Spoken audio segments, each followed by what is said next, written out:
Hello friends, आज हम लोग क्लास 10 की पढ़ाई करने जा रहे हैं। और क्लास 10 में हम लोग आज क्या पढ़ाई करेंगे? तो साइंस की पढ़ाई करेंगे। साइंस में चैप्टर नंबर 2 जो आपका है अम्ल भस्म एवं लवण या अम्ल क्षारक एवं लवण, उसी की पढ़ाई हम लोग करेंगे। उसकी पार्ट नंबर 5 की पढ़ाई हम लोग करेंगे।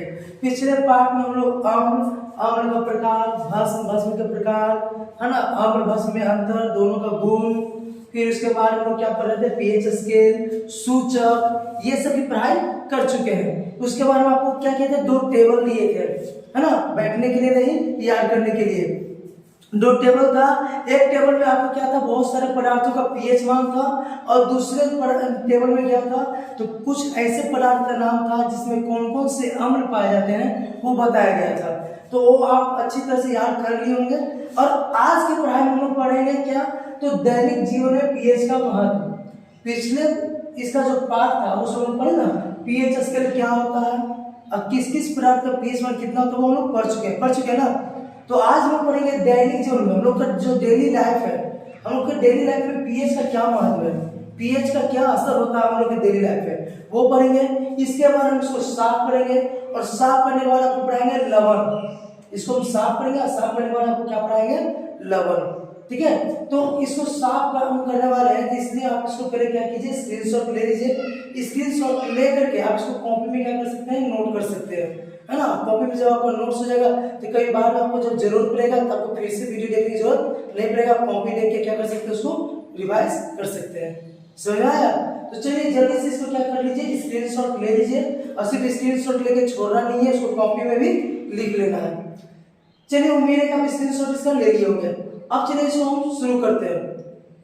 तो आज हम पढ़ने जा रहे हैं दैनिक जीवन में पीएच का महत्व। हम लोग आज क्या पढ़ेंगे, दैनिक जीवन में पीएच का महत्व। इसके बाद क्या पढ़ेंगे, लवण के प्रकार और लवण का उपयोग। ठीक है, तो पहले दैनिक जीवन पीएच का महत्व में लिखे 1 2 3 4 5 6 पॉइंट हम यहाँ पर लिखे हैं। तो देखिए पहले समझिए कि क्वेश्चन कैसे आ सकता है। क्वेश्चन इसका ऐसे आ सकता है कि बताइए हमारे दैनिक जीवन में किन्हीं 5 महत्व बताइए पीएच का किन्हीं 5 महत्व को बताइए। यहाँ पर 6 पॉइंट है आपके सामने, जो इसमें आपको 5 को अच्छा लगे वो आप क्या कीजिएगा, आंसर दे दीजिएगा। कभी रहेगा 3 महत्व बताइए तो 3 आंसर देना है।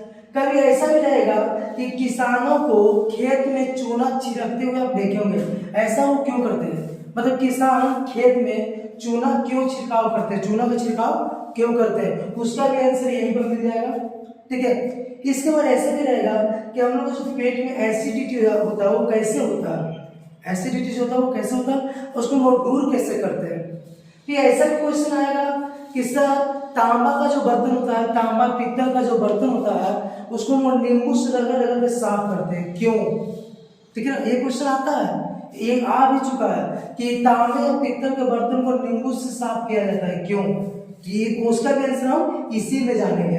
ठीक है, इसके बाद ये भी जानेंगे कि हम लोग जब एसिडिटी हो जाता है, जो हम लोग टीवी में दिखाता है इनोसाल्ट, है ना, टीवी में दिखाता है ना, इनो लेते हैं, पुदीना लेते हैं, तो वो जो एसिडिटी हो जाता है, ठीक ना, तो वो कैसे होता है वो सब हम इसमें जानेंगे। चलिए तो शुरू करते हैं बारी बारी से। पहला पॉइंट आपका है पाचन तंत्र में पीएच का महत्व। हमारा जो डाइजेस्टिव सिस्टम है इसमें पीएच का क्या महत्व है, पाचन तंत्र में हम लोग का पीएच का क्या महत्व है। तो लोग पिछले क्लास में पढ़ लिए कि हमारा जो पेट है, पेट में कौन सा अम्ल पाया जाता है जी, तो हमारे पेट में पाया जाता है हाइड्रोक्लोरिक अम्ल। याद रखिएगा, हमारे पेट में कौन सा अम्ल पाया जाता है, तो हाइड्रोक्लोरिक अम्ल। ठीक है, जिसका पीएच मान कितना होता है, तो लगभग 1 होता है ना, जिसका पीएच मान लगभग 1 होता है। थोड़ा इधर हो सकता है 1.1 1.2 हो सकता है। ठीक है, लेकिन हमारे ये पेट में जो हाइड्रोक्लोरिक अम्ल पाया था उसका लगभग पीएच मान पूछा जाए तो बोलना क्या, 1.0। देखिए इससे हमारे पेट को कोई नुकसान नहीं पहुंचता, इससे हमारे पेट में कोई नुकसान नहीं पहुंचता है, और जो हम भोजन करते हैं उसको पचाने का ये काम करता है। लेकिन जैसे ही अपच के कारण या किसी और कारण से क्या होता है, पेट में अम्ल की मात्रा बढ़ जाता है। ध्यान से सुनिए क्या हो रहा है कि अपच के कारण अनपच, जिसको हम लोग बोलते हैं ना अनपच, यार नहीं पचा यार, है ना, तो वही अनपच के कारण क्या होता है, जब पेट में अम्ल की मात्रा क्या होता है, बढ़ जाता है, तो वो हमारे पेट में क्या करता है, जलन उत्पन्न करता है, पेट में दर्द होना शुरू हो जाता है। नहीं, जिसको बोलते हैं एसिडिटी हो गया, नहीं होता है कि पेट में गैस गैस लग रहा है, दर्द कर रहा है, एसिडिटी हो गया, जलन हो रहा है, वही। तो फिर से हमारे पेट में कौन सा अम्ल पाया जाता है? हाइड्रोक्लोरिक अम्ल। हमारे पेट में कौन सा अम्ल पाया जाता है? हाइड्रोक्लोरिक अम्ल, जिसका pH 1 कितना होता है? 1.0, है ना। इससे हमारे पेट को कोई नुकसान नहीं पहुंचता। लेकिन जैसे ही अनपच के कारण, किसके कारण? अनपच के कारण, जैसे ही अनपच के कारण हमारे पेट का pH 1 क्या होता है? गड़बड़ा जाता है, अम्ल बढ़ जाता है। तब उस स्थिति में हम लोग क्या करते हैं? तो मिल्क ऑफ मैग्नीशिया, क्या? मिल्क ऑफ मैग्नीशिया, जिसका नाम है मैग्नीशियम हाइड्रोक्साइड। क्या नाम है? Magnesium hydroxide. जैसे भस्म का प्रयोग करते हैं, और इसको बोलते हैं एंटासिड। इसको क्या बोलते हैं? एंटासिड। कोई ऐसे ही पूछेगा, बताइए एंटासिड किसे कहते हैं? ठीक है, जब अनपच के कारण हमारे पेट में अम्ल की मात्रा बढ़ जाता है, जब अनपच के कारण हमारे पेट में अम्ल की मात्रा बढ़ जाता है, तो उस स्थिति में पेट की अम्लीयता को दूर करने के लिए जिस पदार्थ का उपयोग करते हैं उसको बोलते हैं एंटासिड। क्या बोलते हैं? एंटासिड। जैसे मिल्क ऑफ मैग्नीशिया, या इनो भी बोल सकते हो, इनो साल्ट, इनो लवण, उसका यूज करते हैं ना पेट की अम्लीयता को दूर करने में, तो इनो लवण भी बोल सकते हैं। तो पहला जो पॉइंट है वो क्लियर हो गया। पहला पॉइंट क्लियर हुआ।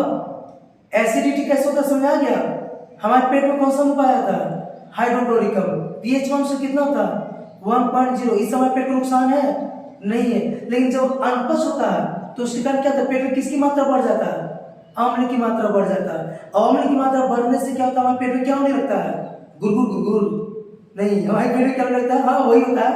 मतलब क्या हो जाता है? गैस, जलन, है ना, दर्द होने लगता है, जलन होने लगता है, दर्द होना शुरू हो जाता है, जिसके कारण हम लोग क्या करते हैं? एक पदार्थ का उपयोग करते हैं जो इसकी एसिडिटी को क्या करता है? खत्म कर देता है। उस पदार्थ का नाम है एंटासिड। इसका एग्जांपल है मिल्क ऑफ मैग्नीशिया या मैग्नीशियम हाइड्रोक्साइड या फिर इनो लवण। ठीक है, अब आगे दांतों पर pH का प्रभाव। हमारा जो दांत है ना हम लोग के पास, है ना, हाँ, तो दांत जो है, हमारे दांतों पर pH का क्या प्रभाव पड़ता है? तो देखिए होता क्या है, जब तो खाना नहीं खाते हैं ना, तो हमारे मुंह में जो लार होता है वो क्षारीय होता है। तो क्षारीय होता है तो दांत को सुरक्षित रखता है, ठीक है ना। लेकिन जैसे हम लोग खाते हैं, खासकर मीठा चीज, कैसा चीज? मीठा चीज, जैसे कुछ भी खाओ, लेकिन खासकर मीठा चीज हम लोग खाते हैं तो हमारे मुंह में अम्ल बनने लगता है। क्या बनने लगता है? अम्ल। जैसे हम लोग मीठा चीज खाते हैं तो हमारे मुंह में क्या बनने लगता है? अम्ल बढ़ने लगता है। तो जिससे क्या होता है ना कि मुंह का pH 1 5.5 से कम हो जाता है। मुंह का pH 1 कितना से कम हो जाता है? 5.5 से कम हो जाता है। तो जैसे मुंह का pH 1 5.5 से कम हो जाता है तो हमारे दांत के ऊपर एक लेयर होता है जिसको बोलते हैं इनामेल। आप पढ़े होंगे, पढ़े हो ना कि दांत के ऊपर एक आवरण होता है, कवर होता है। सभी के दांत के ऊपर क्या होता है? एक कवर होता है जिसको क्या बोलते हैं? इनामेल बोलते हैं। क्या बोलते हैं? इनामेल। ये क्या होता है? डैमेज होना शुरू हो जाता है। इनामेल जो होता है डैमेज होना शुरू हो जाता है, और जैसे ही इनामेल डैमेज होना शुरू हो जाएगा तो दांत में छेद होना शुरू हो जाएगा, जिसको हम बोलते हैं फोड़ा हो गया। बोलते हैं ना कि दांत में फोड़ा होने भाई, है ना, यानी दांत में छेद होना शुरू हो जाता है, जिसको बोलते हैं दंत अस्थिक्षय। क्या बोलते हैं? दंत अस्थिक्षय। तो ये किसके कारण होता है भाई? अम्ल के कारण। तो इसीलिए हम लोग क्या करते हैं ना, हम लोग टूथपेस्ट का यूज करते हैं। किसका यूज करते हैं? टूथपेस्ट। और हमारा जो टूथपेस्ट होता है वो क्षारीय होता है। टूथपेस्ट कैसा होता है? क्षारीय होता है, और लार भी होता है क्षारीय। तो ये जो अम्ल बनता है तो कुछ अम्ल को लार क्या करता है? खत्म करता है, लेकिन सभी अम्ल को लार खत्म नहीं करता है। बाकी जो अम्ल बच जाता है उसको हम किससे खत्म करते हैं? टूथपेस्ट से खत्म करते हैं। आया तीसरा दांत क्या होता है? सुरक्षित रहता है। तब हम बोलते हैं कि हम लोग को अच्छा टूथपेस्ट से क्या करना चाहिए? ब्रश करना चाहिए, वो दिन में 2 बार, जिससे क्या होता है हमारे मुंह में जो भी अम्ल बने वो क्या हो जाएगा? वो खत्म हो जाएगा, और हमारा दांत क्या रहेगा? सुरक्षित रहेगा। नहीं आया कि नहीं आया? तो फिर से दांतों पर pH का प्रभाव। तो कहा कि हमारे मुंह का pH मान जैसे 5.5 से कम हो जाता है तो दांत के जो ऊपर का होता है आवरण, जिसको क्या बोलते हैं? इनामेल, वो क्या होने लगता है? डैमेज होना शुरू हो जाता है। क्यों? क्योंकि जो अम्ल होता है उसको गलाना शुरू कर देता है, ठीक है ना। खासकर मीठा चीज खाते हैं तब, खासकर जब मीठा चीज खाते हैं तो मुंह में क्या बनता है? एसिड बनता है, और वो क्या करता है? तो उसको गलाना शुरू कर देता है। तो इससे क्या होता है ना कि दांत में छेद हो जाता है, जिसको क्या बोलते हैं? दंत अस्थिक्षय। ठीक है, तो इसको क्या करता है ना कि लार जो होता है हमारा मुंह का कुछ हद तक अम्ल को खत्म कर देता है, बाकी जो बच गया उसको कौन खत्म करता है? टूथपेस्ट। जैसे नीम का दातुन करने के लिए सब सलाह देता है कि भाई नीम का दातुन कीजिए। देखते हैं नीम का दातुन कैसा लगता है? कड़वा लगता है। हम पहले ही पढ़ाए थे कि कड़वा चीज में क्या होता है? क्षार होता है। क्या होता है? क्षार। तो वो क्षार क्या करेगा? अम्ल को खत्म करेगा, तुम्हारा दांत क्या हो जाएगा? सुरक्षित हो जाएगा। तो आप लोग भी नीम के दातुन से ब्रश कीजिए, नहीं तो टूथपेस्ट से भी कर सकते हैं, वो भी क्षारीय होता है। ठीक है, जीके पूछ सकता है ऑब्जेक्टिव में कि टूथपेस्ट कैसा होता है? अम्लीय, क्षारीय, उदासीन, इनमें से कोई नहीं। तो कैसा होता है? क्षारीय। क्या हो गया? चलिए अब आगे बढ़ते हैं। नेक्स्ट पॉइंट थर्ड, अम्ल के प्रयोग से बर्तन के धब्बों को छुड़ाना। तो होता क्या है कि जब भी हम हमारे घर में जो भी कॉपर का, तांबा का, पित्तल का बर्तन होता है तो उसको हवा में जब हम छोड़ देते हैं, ऐसे खुला रखा हुआ रहता है, तो हवा को ऑक्सीजन से अभिक्रिया करके उसके ऊपर एक परत बन जाता है ऑक्साइड का। कॉपर ऑक्साइड का क्या बनता है? परत बन जाता है। ठीक है, कॉपर ऑक्साइड का परत बन जाता है, जिससे इसकी चमक क्या हो जाता है? खत्म हो जाता है। इसकी चमक जो होता है क्या हो जाता है? खत्म। समझ आया? क्या समझ आया जी? तो सर हमारे घरों में जो तांबे के बर्तन होते हैं, तांबा का लोटा, कटोरा, ये सब जो होता है ना, तांबे के जो बर्तन होते हैं, तो हवा का ऑक्सीजन से अभिक्रिया करके अपने ऊपर कॉपर ऑक्साइड की परत बना लेता है। अपने ऊपर क्या बना लेता है? कॉपर ऑक्साइड की परत बना लेता है, जिससे इसका चमक गायब हो जाता है। तो नींबू में कौन सा अम्ल होता है? पिछले क्लास में बताए थे ना? पिछले क्लास में हम बताए थे कि नींबू के रस में सर सिट्रिक अम्ल होता है। कौन सा अम्ल होता है? सिट्रिक अम्ल। पता है ना, नींबू के रस में क्या होता है? सिट्रिक अम्ल। तो नींबू से हम क्या करते हैं? बर्तन के धब्बों को छुड़ाने का काम करते हैं। इससे होता क्या है कि जो नींबू वाला अम्ल है, इस भस्म से अभिक्रिया करके क्या बनाता है? लवण। क्या बनाता है? लवण, जो पानी के साथ बह जाता है, तो हमारा बर्तन फिर से चमकने लगता है। समझाया? तो बर्तन में चमक आ जाता है। एक पूछा जाता है कि तांबे के बर्तन को नींबू से साफ क्यों किया जाता है? रीड हो गए? तांबे के बर्तन को नींबू से साफ क्यों किया जाता है? तो आपको लिखना है कि जो तांबे का बर्तन है, कॉपर का बर्तन है, वो ऑक्सीजन से अभिक्रिया करके कॉपर ऑक्साइड का एक परत बना लेता है अपने ऊपर। किसका परत बना लेता है? कॉपर ऑक्साइड का अपने ऊपर। सब जो ऐसे अंडरलाइन करते हैं, गोल करते हैं ना, वो आप क्या कीजिएगा? जरूर देखिएगा। ठीक है, तो कॉपर ऑक्साइड का एक परत बना लेता है अपने ऊपर, जिससे इसकी चमक क्या हो जाता है? खत्म हो जाता है। और नींबू में क्या पाया जाता है? तो सिट्रिक अम्ल। नींबू में क्या पाया जाता है? सिट्रिक अम्ल। तो नींबू में जो सिट्रिक अम्ल पाया जाता है, वो इस भास्मिक कॉपर ऑक्साइड से अभिक्रिया करके लवण बना लेता है, और लवण पानी के साथ क्या होता है? बह जाता है। तो जिससे हमारे बर्तनों की चमक वापस आ जाती है, फिर से वो चमकना शुरू कर देते हैं।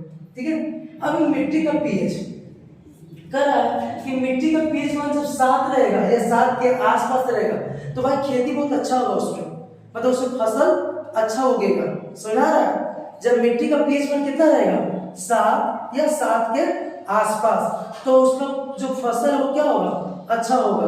लेकिन कभी कभी क्या होता है ना, मिट्टी का पीएच मान 7 से कम हो जाता है, और मिट्टी क्या हो जाता है? अम्लीय हो जाता है। क्या हो गया? अम्लीय। 7 से कम हुआ तो मिट्टी कैसा हो जाएगा? अम्लीय। जब भी पीएच मान 7 से कम हो जाता है, कैसा हो जाएगा? अम्लीय। तो कभी कभी किसी कारण से, किसी भी कारण से, चाहे वो अम्लवश हो या किसी भी कारण से क्या हो, फिर मिट्टी का पीएच मान 7 से क्या हो जाता है? कम हो जाता है। तो 7 से जैसे मिट्टी का पीएच मान कम हो गया तो वो अम्लीय हो गया, और इसकी अम्लीयता को नष्ट करने के लिए, दूर करने के लिए किसान क्या करता है? खेत में कली चूना। किसान क्या करता है? खेत में क्या करता है? कली चूना या भखरा चूना डालता है। कली चूना या भखरा चूना। समझा है? तो एक क्वेश्चन पूछता है कि बताइए, किसान अपने खेतों में चूना का छिड़काव क्यों करता है? क्या हुआ? किसान अपने खेत में चूना का छिड़काव क्यों करता है? इसका आंसर लिखा है कि कभी कभी किसी कारण से खेत की मिट्टी का पीएच मान 7 से कम हो जाता है, यानी मिट्टी क्या हो जाता है? अम्लीय हो जाता है। मिट्टी क्या हो जाता है? अम्लीय। तो उस स्थिति में फसल अच्छा नहीं होगा, फसल अच्छा नहीं होगा। तो किसान क्या करता है ना, अपने खेत में कली चूना या भखरा चूना का क्या करता है? छिड़काव करता है, जिससे खेत की अम्लीयता खत्म हो जाता है, और फिर से मिट्टी अच्छा हो जाता है, और फसल अच्छा उपजना शुरू हो जाता है। समझ में आया कि नहीं आया? बता दोगे कि किसान अपने खेत में कली चूना या भखरा चूना क्यों डालता है, या चूना क्यों डालता है? बता दोगे? हाँ? या फिर ये पूछा जाएगा कि तांबे के बर्तन को, है ना, कॉपर के बर्तन को नींबू से साफ क्यों किया जाता है, बता दोगे, है ना, क्योंकि नींबू में क्या होता है, सिट्रिक अम्ल, बता दोगे, ये बता दोगे कि हमारा पेट में एसिडिटी कैसे उत्पन्न होता है और उसको दूर हम लोग कैसे करते हैं, बता दोगे, समझ में आ गया। चलिए तो आगे बढ़ते हैं। अब मांसपेशियों में अम्ल की उत्पत्ति, कभी कभी क्या होता है कि हम ज्यादा वर्क करते हैं, कभी कभी जब मनुष्य ज्यादा वर्क करता है, जैसे ज्यादा दौड़ लिया या ज्यादा एक्सरसाइज कर लिया, है ना, या ज्यादा कुछ काम कर लिया, तो उनके मसल्स में क्या होता है ना, मसल्स में लैक्टिक अम्ल बनता है। कौन सा अम्ल, लैक्टिक अम्ल, तो ये भी पूछा है कौन सा अम्ल भाई, तो लैक्टिक अम्ल, ठीक है। हमारे मसल्स में कौन सा अम्ल बनता है, मसल्स में मांसपेशियों, मांसपेशियों में कौन सा अम्ल बनता है, लैक्टिक अम्ल। कब, जब सर हम बहुत ज्यादा क्या करते हैं, वर्क करते हैं, है ना, बहुत ज्यादा वर्क करते हैं, एक्सरसाइज करते हैं, तो उसमें हमारे मांसपेशियों में क्या बनता है, लैक्टिक अम्ल बनता है। और ये जब लैक्टिक अम्ल ज्यादा जब जमा हो जाता है हमारे मांसपेशियों में, तो हमारे मांसपेशियों में दर्द होना शुरू हो जाता है। नहीं होता कि पैरों पर टटा रहा है या हाथों पर टटा रहा है, होता ही नहीं होता है। तो वही लैक्टिक अम्ल जैसे ही ज्यादा होगा जमा, तो हमारे मांसपेशियों में दर्द होना शुरू हो जाएगा। क्या होना शुरू हो जाएगा, दर्द होना शुरू हो जाएगा, ठीक है। इसी को बोलते हैं क्रैम्प हो कर रहा है, हमारी मांसपेशियों में क्रैम्प हो रहा है जो बोलते हैं। तो क्वेश्चन पूछेगा कि अधिक दौड़ने से या लगातार व्यायाम करने से हमारे मांसपेशियों में दर्द होने लगता है, क्यों, क्वेश्चन समझ आया।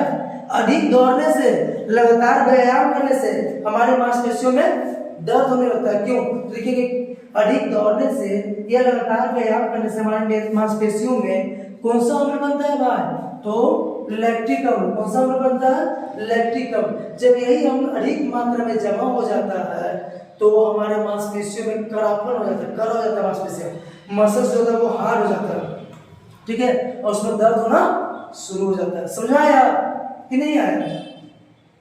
चलिए अब लास्ट है पीएच और जलीय जीव। जलीय जीव जो पानी में रहते हैं, है ना, पानी में कौन रहते हैं, हाथी घोड़ा नहीं, पानी में कौन रहते हैं भाई, तो मछली रहता है, मछली के फुआ रहते हैं, मछली के पापा रहते हैं, मछली के मम्मी रहते हैं, ये सब क्या है, मतलब मछली, घोंगा, सांप, है ना, कछुआ, या और भी बहुत सारे जीव रहते हैं, ऑक्टोपस, स्टारफिश, ये सब बहुत सारे जीव कहाँ रहते हैं, पानी में रहते हैं, रहते ही नहीं रहते हैं, उन लोगों को बोलते हैं जलीय जीव। क्या बोलते हैं, जलीय जीव। तो होता क्या है ना कि कभी कभी किसी कारण से जब पानी जो होता है, जल जो होता है तालाब का या नदी का, ठीक ना, क्या हो जाता है, अम्लीय हो जाता है, तब उसमें जितने भी जलीय जीव है वो मरना शुरू हो जाता है। सीधा आम्ल वर्षा हो या किसी भी कारण से, प्रदूषण से, हम लोग जो पॉल्यूटेड करते हैं पानी को ही प्रदूषित कर देते हैं, कचरा फेंक फेंक कर, है ना, कीटनाशक दवा डाल कर देते कि नहीं कर देते हैं। तो किसी भी कारण से जब तालाब का पानी, है ना, या कोई भी पानी वाला स्रोत है, उसका पानी क्या हो जाता है, अम्लीय हो जाता है। क्या हो जाता है, अम्लीय। इससे उसमें जो जलीय जीव रह रहा है ना, वो क्या हो जाते हैं, मरना शुरू कर देते हैं। देखिएगा ना कि बहुत सारे पानी में क्या होता है ना, मछली अपने आप मर के छल आ जाता है, नहीं तो पानी में क्या होता है, मरना शुरू कर देता है जलीय जीव।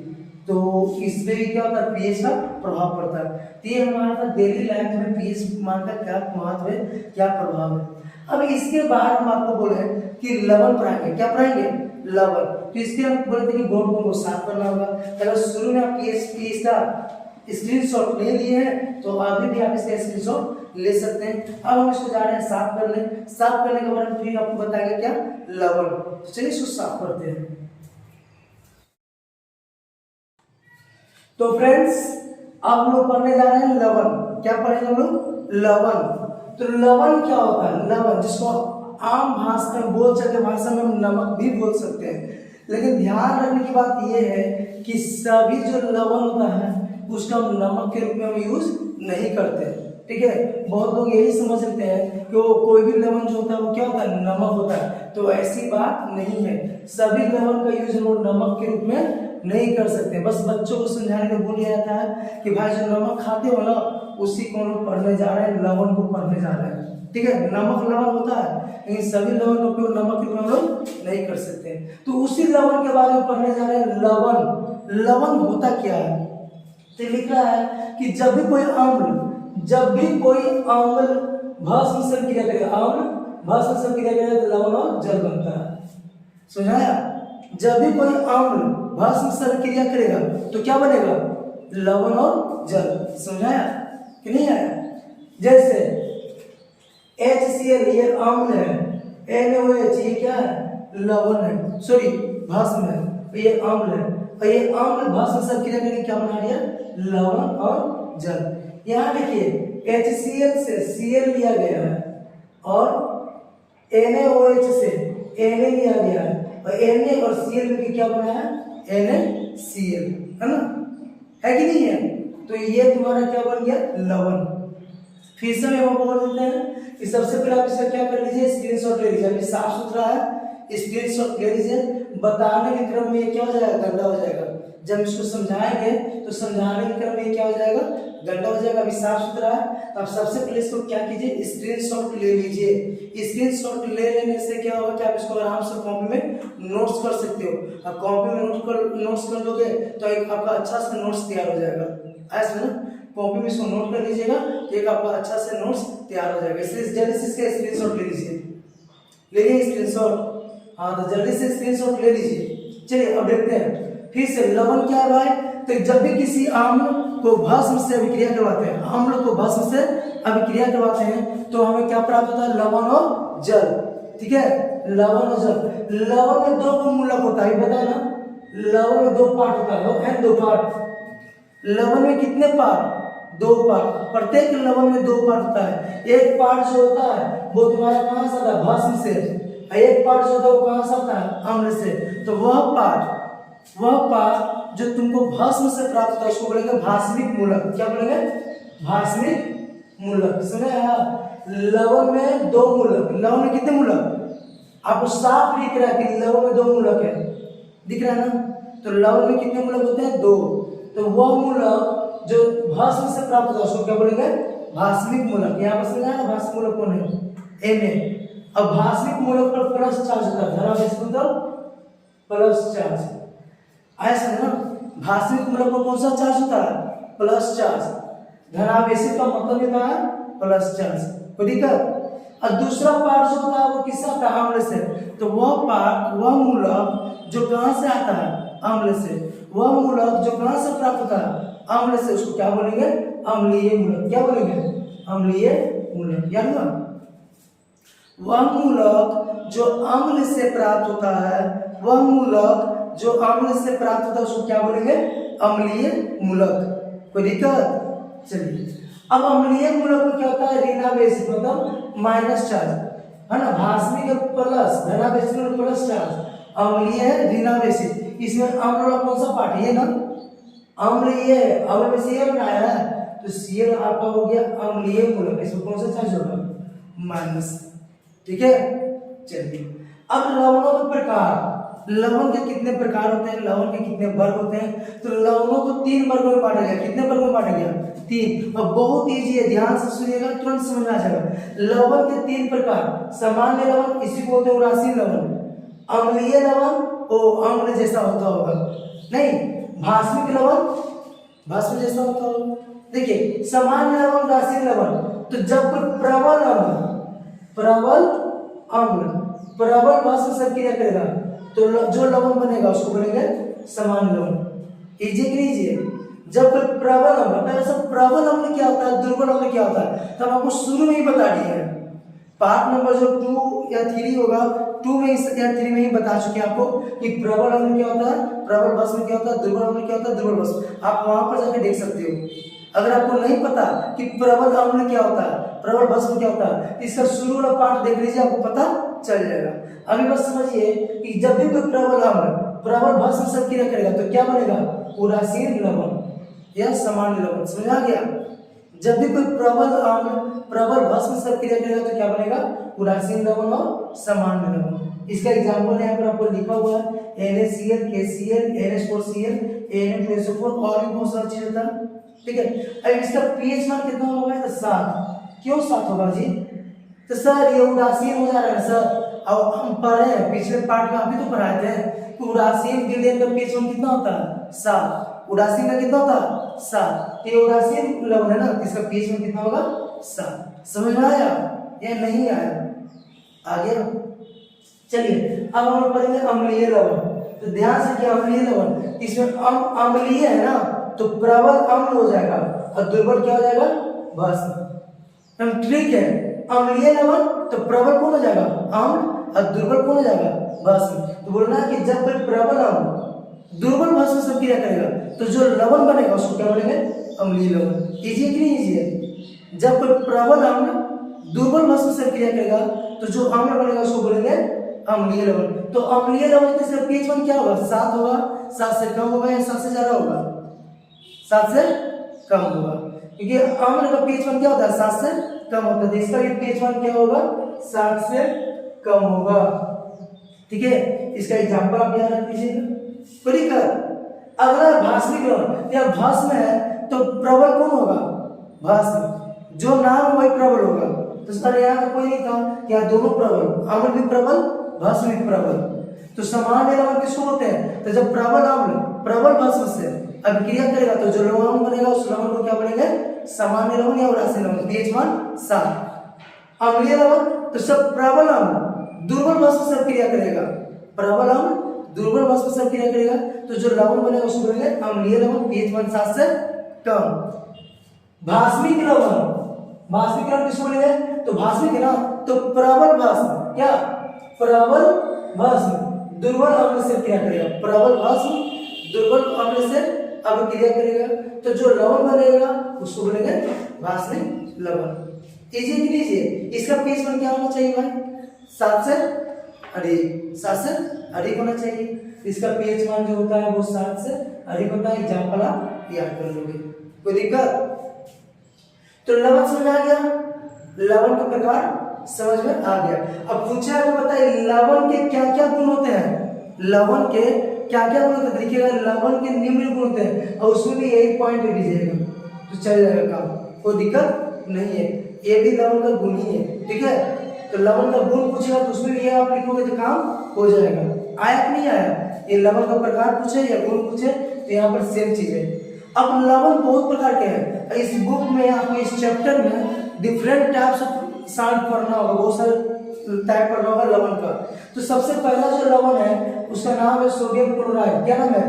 Sodium chloride. ये रासायनिक नाम हुआ, देखिए सोडियम क्लोराइड क्या नाम हुआ, रासायनिक नाम। व्यापारिक नाम हुआ साधारण नमक, व्यापारिक नाम साधारण नमक। सूत्र हुआ NaCl। समझाया? पूछेंगे साधारण नमक जो हम लोग खाते हैं, हम लोग नमक खाते हैं ना भाई, अपने सब्जी ये सब यूज करते कि नहीं करते नमक का, तो वो जो नमक है उसी नमक का नाम है साधारण नमक। उसी का क्या नाम है? साधारण नमक। ये व्यापारिक नाम हुआ। ये क्या नाम हुआ? इसका पूछा रासायनिक नाम बताइए, तो रासायनिक नाम क्या है भाई? Sodium chloride. ठीक है, ये ऑब्जेक्टिव में पूछा जाता है कि साधारण नमक का रासायनिक नाम क्या होता है, तो सोडियम क्लोराइड। ठीक है, पूछा इसका रासायनिक सूत्र क्या होता है, तो NaCl। रासायनिक सूत्र क्या होता है? NaCl। इसको बनाया कैसे जाता है, तो यही कि जब हम क्या करते हैं सोडियम हाइड्रोक्साइड, ये भस्म है, ये क्या है? भस्म। अभी ना बताते हैं कि अम्ल भस्म से क्रिया करेगा तभी लवण बनेगा, अम्ल भस्म से क्रिया करेगा तभी लवण बनेगा। ये भस्म है भाई। तो जब सोडियम हाइड्रोक्साइड हाइड्रोक्लोरिक अम्ल के बीच जब अभिक्रिया होगा तब जाकर बनेगा सोडियम क्लोराइड, जो हम खाते हैं वो नमक। ये देखिए ये सोडियम हाइड्रोक्साइड का सूत्र है, याद रख लीजिएगा। ये तो आपका हाइड्रोक्लोरिक अम्ल है। जब सोडियम हाइड्रोक्साइड हाइड्रोक्लोरिक अम्ल से अभिक्रिया करेगा तभी क्या बनेगा? लवण, है ना। लवण यहाँ पर कौन बना? Sodium chloride. और क्या बनेगा? जल। ये जल का सूत्र होता है। तो दिक्कत सूत्र तो मालूम है ना, इस सूत्र याद रखिएगा, सूत्र भी पूछा जाता है कभी कभी। तो साधारण नमक समझ आया या नहीं आया? आ गया। कैसे बनता है? तो सोडियम हाइड्रोक्साइड को किससे? हाइड्रोक्लोरिक अम्ल से। Sodium hydroxide, sodium hydroxide, sodium hydroxide को हाइड्रोक्लोरिक अम्ल, हाइड्रोक्लोरिक अम्ल से अभिक्रिया करवाएंगे तब जाके क्या बनता है? Sodium chloride. क्या बनता है? Sodium chloride. ठीक है, और जल भी बनता है। तो दिक्कत अब इसका सर उपयोग क्या है? तो उपयोग तो बहुत सारा है सर। उपयोग इसका क्या है? बहुत सारा है। जैसे सबसे पहला उपयोग, नमक का उपयोग क्या करते हैं? तो भोजन बनाने में करते हैं। किसमें करते हैं? भोजन बनाने में। लगभग अधिकांशतः भोजन जो हम लोग घर में यूज करते हैं उसमें हम लोग नमक डालते हैं। डालते नहीं डालते हैं? बहुत सारे भोजन जो घर में लोग बनाते हैं, सब्जी भुजिया, है ना, चिकन मछली, सब में किसका यूज करते हैं? नमक का करते हैं। करते कि नहीं करते हैं? तो साधारण नमक का उपयोग किसमें करते हैं भाई? भोजन बनाने में। दूसरा इसका उपयोग अचार में भी करते हैं। अचार के परिरक्षक के रूप में। देखिएगा अचार में नमक खास करके डाला जाता है, वो भी ज्यादा, ठीक है। इससे क्या होता है, अचार अधिक दिन तक टिकता है, नहीं तो जल्दी अचार खराब हो जाएगा। समझा या? अचार में नमक तो ज्यादा डाला जाता है इसीलिए कि इसमें जल्दी से बैक्टीरिया सब न लगे और अचार तुम्हारा क्या हो, लंबे समय तक टिके, ठीक है। तो अचार सुरक्षित रहेगा, बहुत दिन तक तुम उसका यूज कर सकते हो, चख सकते हो, है ना। तो अचार में भी इसका उपयोग करते हैं नमक का। साबुन बनाने में भी नमक का उपयोग करते हैं। और साबुन कैसे बनाया जाता है हम बताएंगे आगे। आपका चैप्टर है, ठीक है, एक चैप्टर है कार्बन तथा उसके यौगिक, ठीक है। उसी चैप्टर में हम साबुन बनाने के लिए भी आपको सिखाएंगे। कार्बन तथा उसके यौगिक एक चैप्टर, उसमें साबुन बनाने के लिए आपको सिखाया जाएगा। अब फुर्सत का साबुन बनाओ और खूब नहाओ, ठीक है, तब आप साबुन फुर्सत बनाने के लिए सीख जाओगे। लेकिन अभी नहीं, अभी बस समझिए कि नमक का उपयोग किसमें करते हैं, साबुन बनाने में। नमक का उपयोग किसमें करते हैं, साबुन बनाने में, तो ठीक है। फिर नमक का उपयोग उद्योगों में भी बहुत सारी चीज बनाने में करते हैं, जैसे हाइड्रोक्लोरिक अम्ल, chlorine, sodium bicarbonate, sodium hydroxide, विरंजक चूर्ण, सोडियम कार्बोनेट, ऐसा बहुत सारा यौगिक है जिसको बनाने में किसका यूज करते हैं, नमक का। तो नमक का उपयोग समझाया, क्या क्या उपयोग है जी। पहला सर खाना बनाने में, भोजन बनाने में, बहुत सारे भोजन बनाने में नमक उपयोग करते हैं। दूसरा अचार बनाने में सर अचार के परिरक्षक के रूप में किसका यूज करते हैं, नमक का। तीसरा साबुन बनाने में सर साबुन बनाने में किसका उपयोग करते हैं, नमक का। चौथा सब बहुत बड़े उद्योग धंधों में, बहुत सारे उद्योग धंधों में बहुत सारे जो यौगिक होते हैं उसको बनाने में, जैसे विरंजक चूर्ण, chlorine, sodium bicarbonate, sodium carbonate, sodium hydroxide और भी बहुत सारे यौगिक बनाने में किसका उपयोग करते हैं, नमक का। क्लियर, समझ में आ गया। तो इसके बाद कुछ पॉइंट है, जैसे साधारण नमक जो होता है उसमें अशुद्धि के रूप में रहता है मैग्नीशियम क्लोराइड। इसको क्या पढ़ते हैं, मैग्नीशियम क्लोराइड। अगर नहीं पढ़ने लिखने आता, सॉरी नहीं है इसका नाम पता, तब बगल में लिख सकते हैं यहाँ पर मैग्नीशियम क्लोराइड। क्या इसको पढ़ते हैं, Mg से मैग्नीशियम, ये क्लोराइड, मैग्नीशियम क्लोराइड, समझा है। तो जो साधारण नमक होता है उसमें अशुद्धि के रूप में, अशुद्धि मतलब गंदगी के रूप में क्या पाया जाता है, मैग्नीशियम क्लोराइड। पूछा जाता है ये ऑब्जेक्टिव कि बताइए साधारण नमक में अशुद्धि के रूप में क्या पाया जाता है, क्या पाया जाता है, मैग्नीशियम क्लोराइड। याद हो गया, साधारण नमक जो लोग खाते हैं ना उस नमक में अशुद्धि के रूप में मैग्नीशियम क्लोराइड पाया जाता है, जिसको साफ कर लिया जाता है। पता है नमक कैसे बनता है, आप सबको पता है कि सर नमक लोग समुद्र के पानी से बनाते हैं, या जो खारे पानी का झील होता है उनके पानी से भी क्या करते हैं, नमक बनाते हैं। क्या होता है ना कि पानी को बहुत बड़े बड़े एरिया में क्या कहता है, रोक कर जमा कर लिया जाता है ना, उसको बाष्पोत्सर्जन किया जाता है, इवेपोरेशन। जैसे जैसे इवेपोरेशन होता है पानी क्या होता है, भाप बन के उड़ जाता है और नमक की जो मात्रा है वो कहाँ रह जाता है, नीचे। लेकिन वो शुद्ध नहीं होता, वो शुद्ध होता है नहीं, उसमें यही मैग्नीशियम क्लोराइड जो है ना अशुद्धि के रूप में होता है। ये तो होता ही है, और भी फिर धूल कण गंदगी और भी सारी चीज होता है। तो इसको फिर क्या करते हैं लोग, फैक्ट्री में ले जाके क्या करते हैं, प्रोसेस करते हैं, तब जाके शुद्ध नमक मिलता है और हम लोग उसका यूज अपने घरों में करते हैं।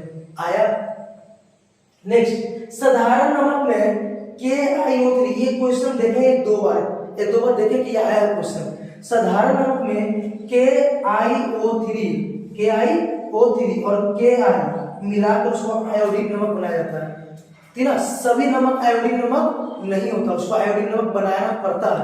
कैसे बनाते हैं सर, क्या मिलाते हैं आयोडीन नमक बन जाता है, तो KiO3 या फिर Ki। क्वेश्चन ये था, हम देखे थे पढ़ा रहे थे बच्चों को, तो क्वेश्चन ये था कि साधारण नमक में क्या मिलाने पर आयोडीन नमक बनता है। ऑप्शन में पहला ऑप्शन ये था ए, बी ऑप्शन ये भी था, सी में था दोनों और डी में था इनमें से कोई नहीं। तो क्या आप मारिएगा, सी, क्योंकि ये दोनों मिलाना पड़ता है। जो नहीं कि दोनों एक के बाद, मतलब दोनों में से कोई भी एक मिला दो तो क्या बन जाएगा, आयोडीन नमक। समझाया। और हम लोग को आयोडीन नमक ही खाना चाहिए। क्वेश्चन कुछ आता है 10वां के एग्जाम में कि आयोडीन नमक खाने की सलाह क्यों दिया जाता है, आयोडीन नमक खाने की सलाह क्यों दिया जाता है। तो सर आयोडीन नमक खाने की सलाह इसलिए दिया जाता है कि अगर हम आयोडीन नमक नहीं खाएंगे तो हम घेघा नामक बीमारी का शिकार हो जाएंगे। किस बीमारी का, घेघा नामक बीमारी का। देखिए लिखा हुआ है यहाँ पर, घेघा नामक बीमारी, जिसको इंग्लिश में बोलते हैं ग्वाइटर। क्या बोलते हैं, ग्वाइटर। घेघा नामक बीमारी होता है जो गला में हो जाता है, यहाँ पर गलगंड भी बोलते हैं उसको, गलगंड। यहाँ पर हो जाता है बड़ा सा फूल जाता है, सूजन आ जाता है गला में बड़ा सा। आप बहुत लोगों को देखे होंगे कि यहाँ पर क्या होता है, गला में सूजन आया था, उसी को बोलते हैं घेरा रोग। किसके कमी के कारण?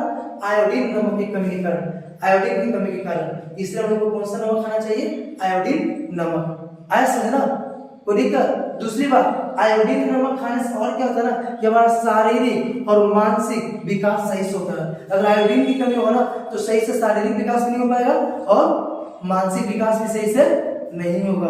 तो अगर आप लोग आयोडीन नमक नहीं खाते हैं तो खाना शुरू कर दीजिए, क्योंकि आयोडीन नमक खाने से क्या होता है, शारीरिक विकास के साथ साथ मानसिक विकास भी होता है और घेरा नामक रोग भी नहीं होगा।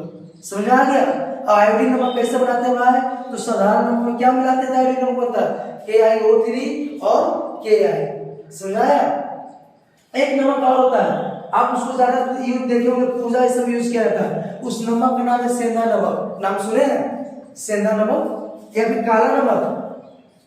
काला नमक, सेंधा नमक, ये सब नाम सुने हैं, है ना? तो ये जो काला नमक, सेंधा नमक होता है, ये खदानों से निकलता है। कहाँ से निकलता है? खदान से। पता है? नहीं पता तो जान लो। काला नमक, सेंधा नमक कहाँ से निकलता है भाई? खदानों से। और तो और सेंधा नमक का पहाड़ ये हमारे पाकिस्तान में, मतलब सेंधा नमक पाकिस्तान में बहुत मात्रा में पाया जाता है। ठीक है, तो काला नमक, सेंधा नमक कहाँ से लोग निकालते हैं? तो खदानों से, ठीक ना? उसमें चिकनी मिट्टी पाया जाता है, लाल चिकनी मिट्टी पाया जाता है। कौन सा मिट्टी पाया जाता है? लाल चिकनी मिट्टी। इसी मिट्टी के कारण इसका रंग कैसा होता है? भूरा होता है। कैसा होता है? याद रखिएगा कि जो सेंधा नमक होता है उसमें लाल चिकनी मिट्टी पाया जाता है, इसका कण पाया जाता है। इसी मिट्टी के कारण इसका रंग कैसा होता है? भूरा होता है। आया कि नहीं आया? तो क्या क्या सीखे सर आज के वीडियो में? तो आज के वीडियो में हम लोग क्या सीखे? लवण सीखे, लवण के प्रकार सीखे, लवण के गुण सीखे, फिर सोडियम क्लोराइड सीखे। इससे पहले भी कुछ सिखाए थे, है ना? तो ये सब सीखे। अब हम क्या करेंगे अगले पार्ट में? पार्ट नंबर 5 है, पार्ट नंबर 6 में अभी और भी लवण पढ़ना बाकी है। ये तो अभी पहला लवण ही पढ़े, पहला लवण ही नहीं पढ़े। अभी हम लोग पढ़ेंगे sodium carbonate, sodium bicarbonate, sodium hydroxide, plaster of Paris, विरंजक चूर्ण, ब्लीचिंग पाउडर जिसको बोलते हैं, ये सब जानेंगे अगले वीडियो में। तो आज के इतना ही रहते हैं, फिर से मिलते हैं नेक्स्ट वीडियो में आगे को कुछ खास टॉपिक लेकर। धन्यवाद।